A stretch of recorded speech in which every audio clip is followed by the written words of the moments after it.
Good morning, students. This session is for class 11th physics. Students, yesterday we have completed the topic free fall and relative velocity. Students, we are studying the motion in straight line. So these these topics that are free fall and relative velocity are also the part of the same chapter. So I hope you remember the different equations that are related to the motion in a straight line, and we generally says equations of motion. So students, let me revise these things quickly and then we will discuss further things. Okay, so you can see here, this one is the free fall. Student, we have discussed about free fall yesterday. What is definition of free fall? So why we can define free fall like this: the motion of an object moving under the influence of gravity only, and no other forces is active, or no other forces are interfere in that motion, then that type of motion is called free fall. So students, meaning of this statement is that if any object is falling freely under the effect of gravity, gravity means the attractive force of the earth. So if an object is falling freely only under the attraction of the earth and no other forces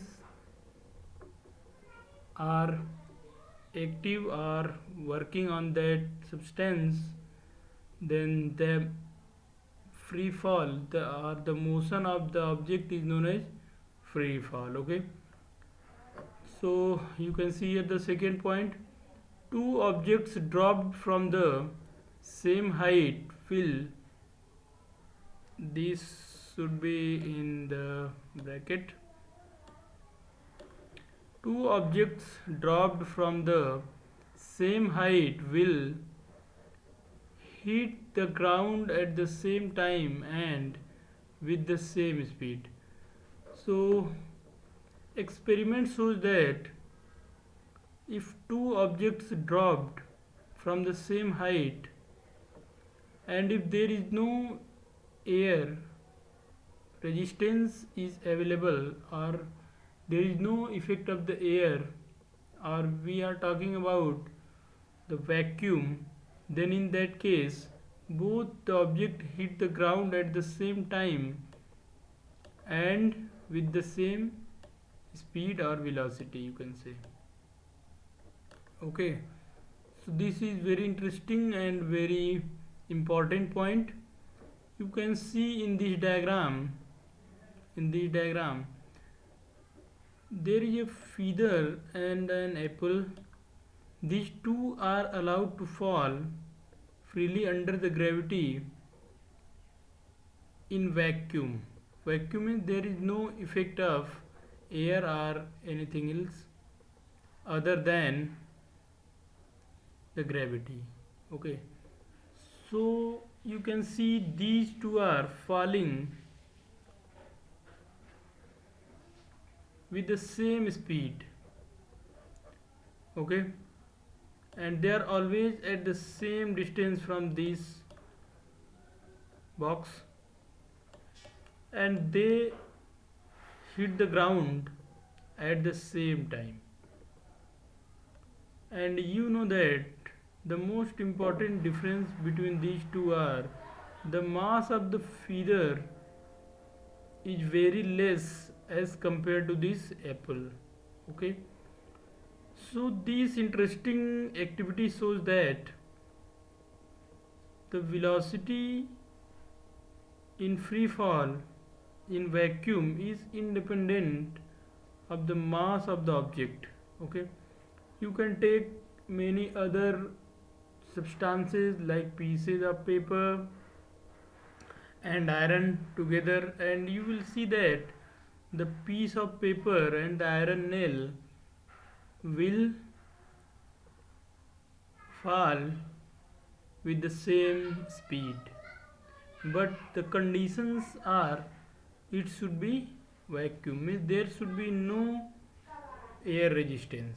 Okay, so this one is the very interesting result of the gravity. So you can see here, in the absence of air resistance, any two objects fall at the same rate and hit the ground at the same time. The apple and the feathers seen here are falling in vacuum.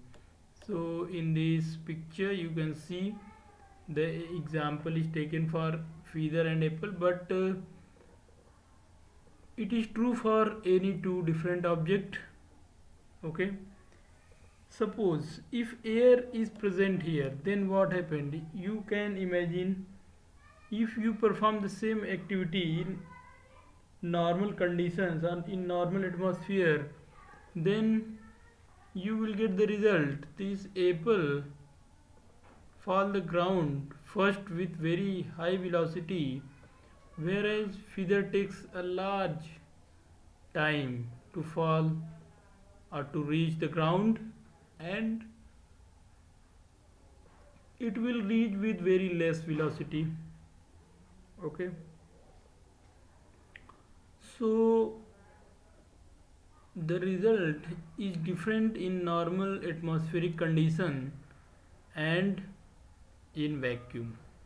Okay, so you should perform this result you should perform this activity in vacuum where no air is available, and you will get the result that will be very interesting. You can see these two objects will reach the ground together with the same velocity. So why it happens? So you can see here, consequently any two objects in free fall, regardless of their mass, have the same acceleration. This one is very interesting point.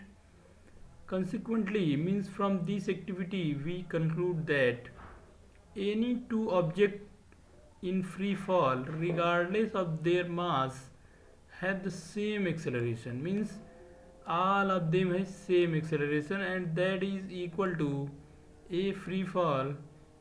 The value, numerical value of this acceleration is 9.80 meter per second square, and its direction is vertically downward.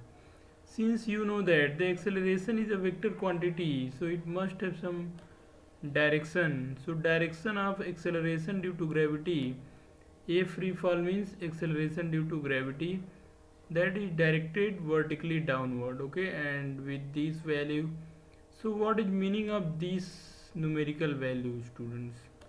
So this numerical value means if we release this apple from this box, it will attain a velocity of 9.8 meter per second after 1 second. It means after 1 second, if this time interval is 1 second, so its velocity at this point is 9.8 meter per second. Then in the next 1 second, it gain a velocity of 2 times of the same value. Okay, so you can find out this value by the equations of motion, that is v is equal to u plus a into t. By using this relation, if you use u is equal to 0, because these two feather and this apple started their motion from the rest, so you can calculate the velocity at any time by formula v is equal to a into t. Okay, by this relation you can find out the velocity at any instant. So this a is equal to, this a is given by this value, that is 9.8 meter per second square. This is a. And now if you want to find the value of velocity after 1 second, put t is equal to 1. Then if you want to add 2 second, put t is equal to 2. If you want to find out velocity at 3 second, you can put here 3. Similarly, you can write 10, 100, 1000, whatever you required. Okay, so you can calculate the velocity of object by using this formula under the free fall, where a is replaced by, in standard formula, a is replaced by g, and g is known as the acceleration due to gravity. So your formula is actually v is equal to g into t, where g is 9.8 and t is the time. Okay, so you can calculate or you can find out the velocity of these two objects after different time intervals. Okay, so I hope you understand what is meaning of free fall, students. Free fall means if object is falling under the effect of gravity only. Gravity means the attractive force of the earth, so the motion is known as the free fall. If object, one or more object are falling freely in vacuum, then they will need same time and they will reach on the ground with same velocity. Okay, and third one is, it means the result of second. This shows that for any two object in free fall, the acceleration of the object are independent of their masses. It means earth attract all the object with the same attraction. Okay, it means their acceleration are same, they are independent of the mass of the object. So I hope you understand. So let us understand in detail. In figure A, you can see an object is falling freely under the effect of gravity. Suppose its initial velocity was 0, then after 1 second,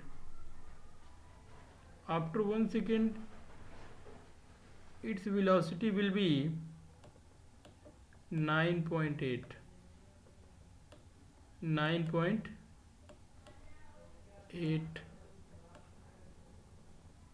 meter per second.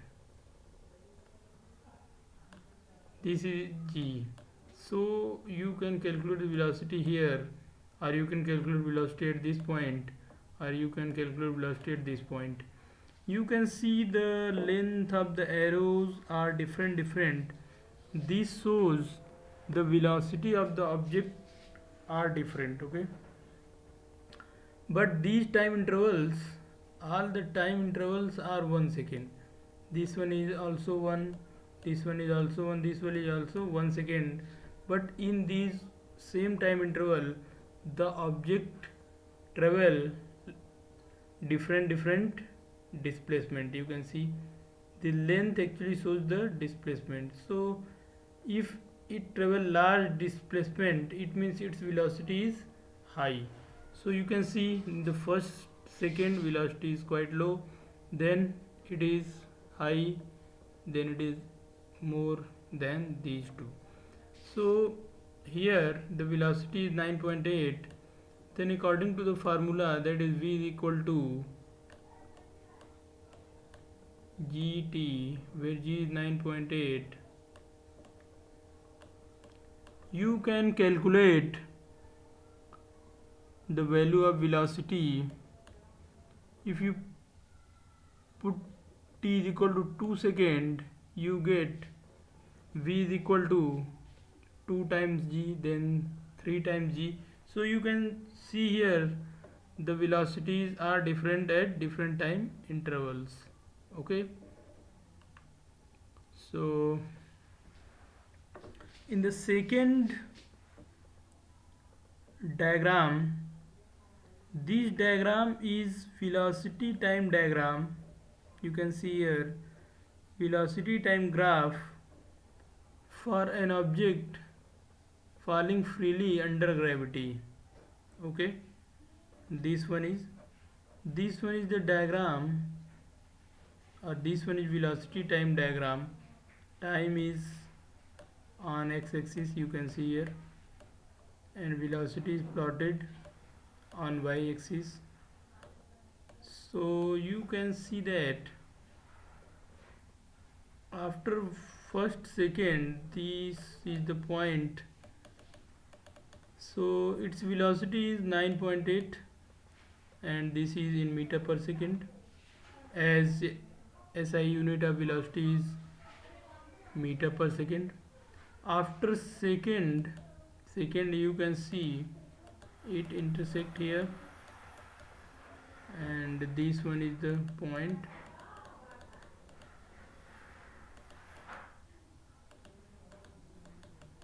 So the velocity of the object is twice of the 9.8, that is 19.6. Then after the third second, you can see here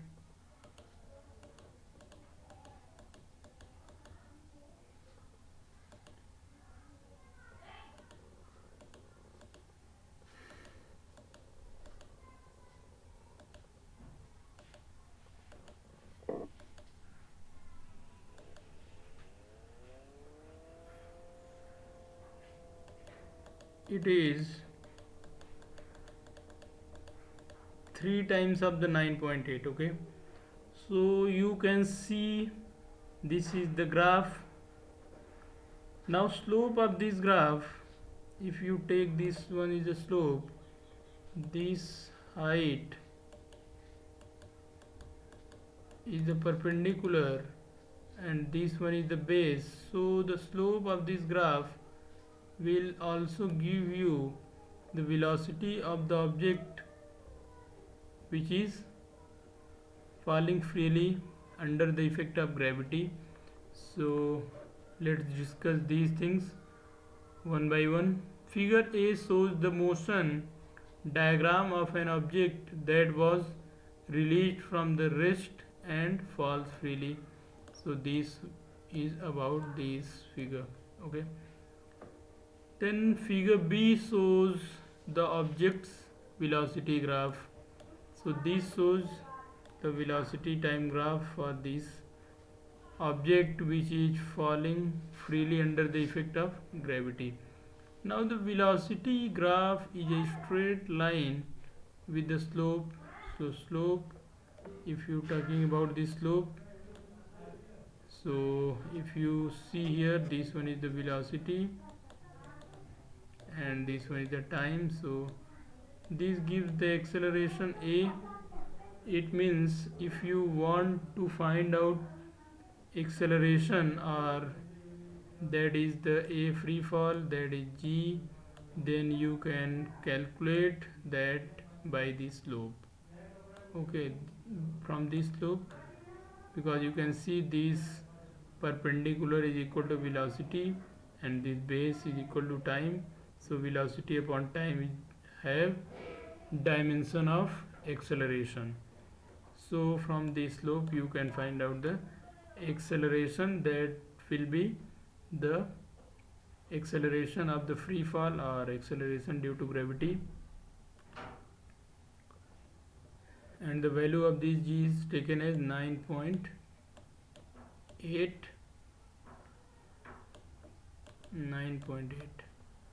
meter per second. Okay, now where G is a positive number which is equal to 9.8 meter per second square on the surface of the earth, yes, the value of G is found to be 9.8 meter per second square on the surface of the earth. This is standard value, but students, actually the value of G is variable and it is different at different places on the earth.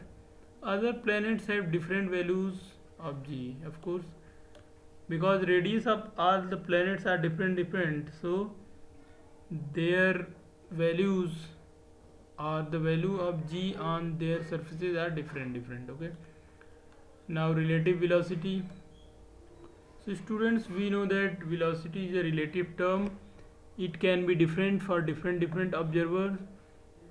So when two bodies are moving in the same direction parallel to each other, then their relative velocity is given by the formula VAB is equal to VA minus VB. This is the formula by which you can calculate the relative velocity when two objects are moving in the same direction parallel to each other but with different velocities.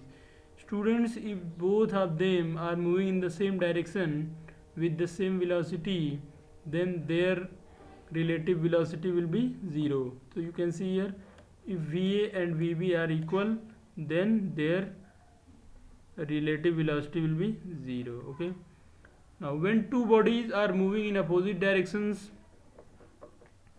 so if two objects are moving in opposite direction parallel to each other, then their relative velocity is given by this formula VAB is equal to VA plus VB. Okay, so if VA and VB are equal, then their relative velocity becomes twice of the any velocity of any one object. Okay, so if two objects are moving opposite to each other, then velocity means then relative velocity will be twice of the velocity of any one object. Okay, if these two are equal, you can see here it will be 2VA or 2VB.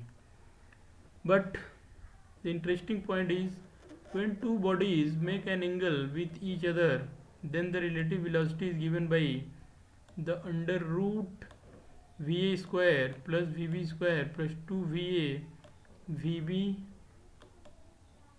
here VB, 2VA VB cos theta. Okay, where theta is the angle between the two velocity vector. If this one is the velocity VA and VB, and this one is the angle theta, this is theta. So the relative velocity between, suppose this one is VB and this one is VA,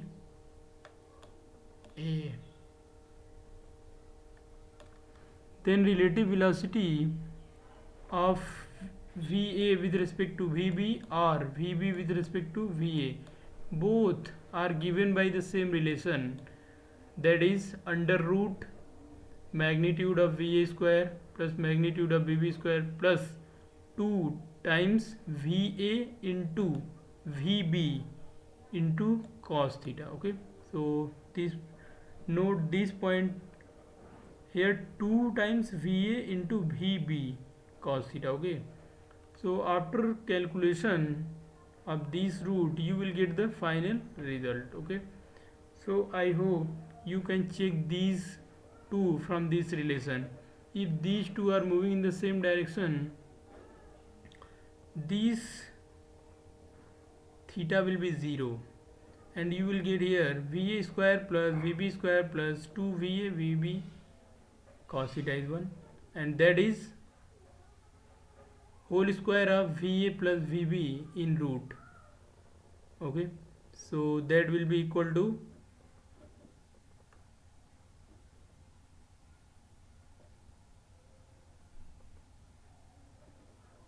this.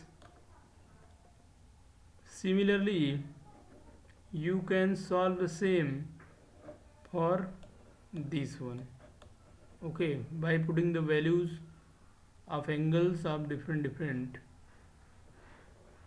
conditions. Now we are checking this thing by example. Person outside the bus. You can see in the diagram there is a person standing behind a bus, and this bus is moving away from this person along positive x-axis. Okay, so you can see the bus moved away from the tree. The person is comparing the position of the bus with respect to the position of the tree. Reference or origin origin is position of the tree. So in this diagram, this bus is moving along positive x-axis, and this person is checking the position of this bus with respect to the tree, okay, where tree is in rest. Generally we are taking this similar situation in our life. We generally measures the distance of any moving object from a rest object, okay, or from the person himself, okay. So in this case, this person is trying to measure the distance of this bus at different time intervals from this tree. So this tree is taken as the origin, or this is taken as the reference point. Now suppose the person is inside the bus, okay, or he is standing on the bus. So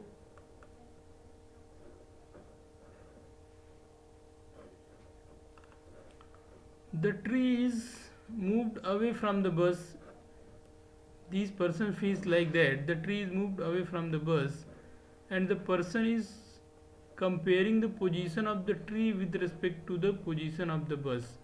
So suppose you are standing on the bus, you feel that you are standing at the same point, but this tree is going away from you, okay. So in this condition, the person is comparing the position of tree with respect to the position of the bus or from himself, okay. So now the reference or origin is position of the bus. In this case, for this observer, the origin or reference point is this bus or this point on the bus, okay. So you can see that the motion is relative. How? Let us discuss. Both the observations are correct. The difference is what is taken as the origin. Since you can take the origin according to your choice, so you can see here, motion is always relative. When one says that a object is moving, an object, so motion is always relative. When one says that an object is moving, he or she is comparing the position of that object with another object, okay. So this is very interesting point. When one says that an object is moving, he or she is comparing the position of that object with another object, right. Motion is therefore change in position of an object. Very nice. Motion is therefore change in position of an object with respect to another object in a given interval of time. This is very interesting definition of motion. You can write this for same for the relative motion also. So motion is therefore change in position of an object with respect to the another object in a time interval. And the kinematics studies the motion without delving into that caused the motion. So this one is about kinematics, but we are studying here what is relative motion. So let me complete the relative motion in one sentence. The relative motion is defined as the change in position of one object, or you can say the rate of change of position of one object with respect to the other, okay. So if both the objects are moving, then their velocities will be different.